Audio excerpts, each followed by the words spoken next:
A federal appeals court has rejected the appeal of former Trump White House advisor Steve Bannon on his conviction for contempt of Congress. And as a result of this, he could soon be in prison serving a 4-month term.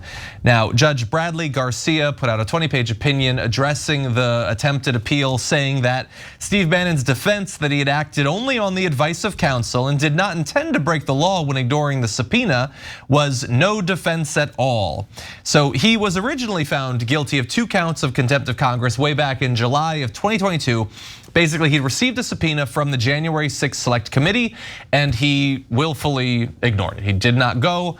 They had sought his testimony on his involvement in the efforts to overturn the results of the 2020 election, which obviously he was intimately involved in at multiple levels. He was a cheerleader for it on his podcast or whatever it is that he does. He's not the only person that has run afoul of this contempt of Congress in this particular instance. We also have former Trump aide Peter Navarro, similarly convicted, and back in March began his own 4-month federal jail sentence. And so for now, what's almost 2 years basically, the judge had stayed the actual sentence while the appeal went forward. No word on why it took this long, but at the time, the judge had said, Mr. Bannon has not taken responsibility for his actions. Flaunting congressional subpoenas betrays a lack of respect for the legislative branch. I think that was the goal. I'm not a psychic, but it certainly seems like the message he was trying to send. Now, this is not necessarily the end of the road for Steve Bannon. He has 7 days to ask for reconsideration by the full US Court of Appeals for the DC Circuit. He could also theoretically ask the Supreme Court to get involved. And before we discuss, I want you to know that this is also not the only legal proceeding that Steve Bannon has in his near future. He is scheduled to stand trial in state court in New York City in September on charges related to his alleged defrauding of donors who gave money to a nonprofit group's purported effort to build a wall on the US-Mexico border. It's easy to forget that that's the thing he did, just robbed his most devoted loyal followers of tons of money so he could buy a boat and fur coats and things like that. But for now, obviously we're focusing on the possibility he could spend most of the time between now and the November election behind bars. What do you make of it? Pausing here to deliver some honest truth as we do in our news coverage as well. TYT is facing challenges, guys, as the entire industry is. You know who could make the difference? You. If you hit the join button below, it's gonna make all the difference and keep us in business. We appreciate you, thank you. Thanks God, as our immigrant parents would say.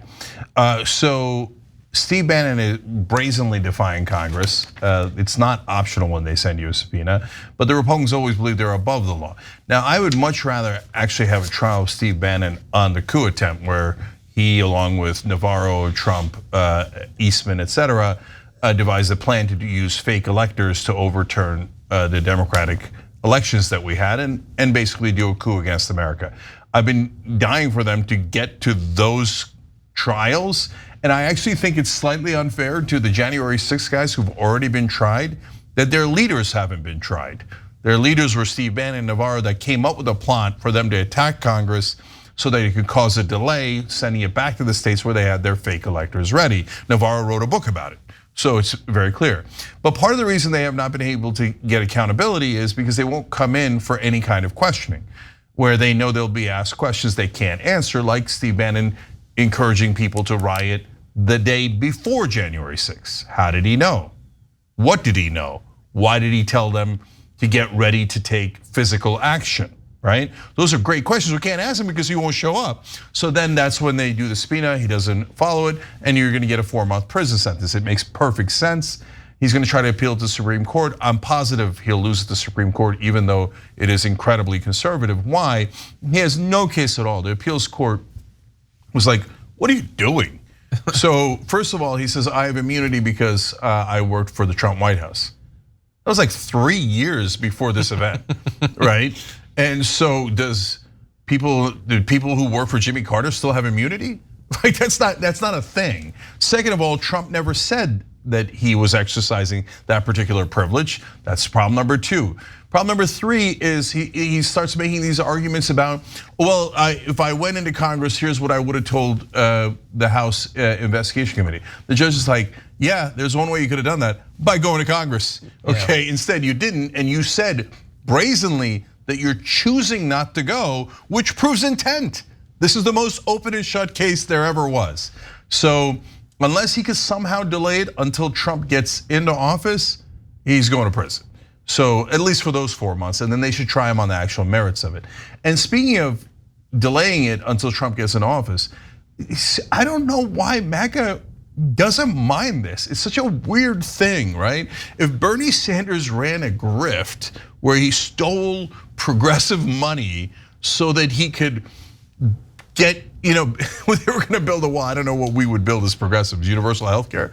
Okay, I don't know. Vertical farms. Yeah, but instead Bernie took it and bought a yacht. Like, well, there was a yacht involved. I don't know that Bannon bought it, but all of these things that they were going to show in court, and they did, and his co-conspirators were convicted. They definitely scammed their own base out of that money, pretending they were going to build a wall when they did no such thing. And the only reason why Steve Bannon isn't in jail for that is because Trump's like, oh, you're a criminal? You were running a con? Attaboy, way to be. You want to help with a coup attempt? So he pardoned Steve Bannon. You don't mind that he pardons criminals who stole money from you, MAGA? It's so weird. It's so weird, I can't understand it. Sharon. Yeah, it's just different kind of people. I mean, you're so right. If Bernie Sanders did a tenth of that, he would be taken to task on all of it. They would have taken his mittens and his scarf from the inauguration. They would have taken everything from him, okay? And he would have had to, apologize and kneel down and beg for forgiveness. But these are different kinds of people. It would make us a little bit safer if Steve Bannon could go away between now and the election. But let me say this, for the people at the top, you make another great point, because they're such cowards. No matter what you think of the January 6th rebels, treasonous, whatever, they at least did something, as misplaced and disgusting as it was. The guys who called for it really didn't do a thing, and now they're even ducking responsibility. And I don't know why those who supported, gave money, turned over their last check and now have to probably eat cat food are still supporting people like this. But again, just different kinds of people. Yeah, look, I said it for about 2 decades that we were doing this show. If somebody asks you to be a suicide bomber, your response should be, you first. And then if you're such a good leader, I'll follow. Maybe, we'll see. I want to see how it turns out for you, okay? And the January 6th guys should have said the same thing to Steve Bannon. You first. Why don't you break into Congress first? And I'll handle the fake elector part, okay? And then we'll see what happens. No, but they were unfortunately used as suckers and as cannon fodder. But they broke the law and they should suffer the consequences. But the leaders broke the law in a much bigger way. And of course, the elites take their sweet time getting to those guys. Thanks for watching the Young Turks, really appreciate it. Another way to show support is through YouTube memberships. You'll get to interact with us more. There's live chat emojis, badges. You've got emojis of me, Anna, John, JR. So those are super fun. But you also get playback of our exclusive member-only shows and specials right after they air. So all of that, all you gotta do is click that join button right underneath the video. Thank you.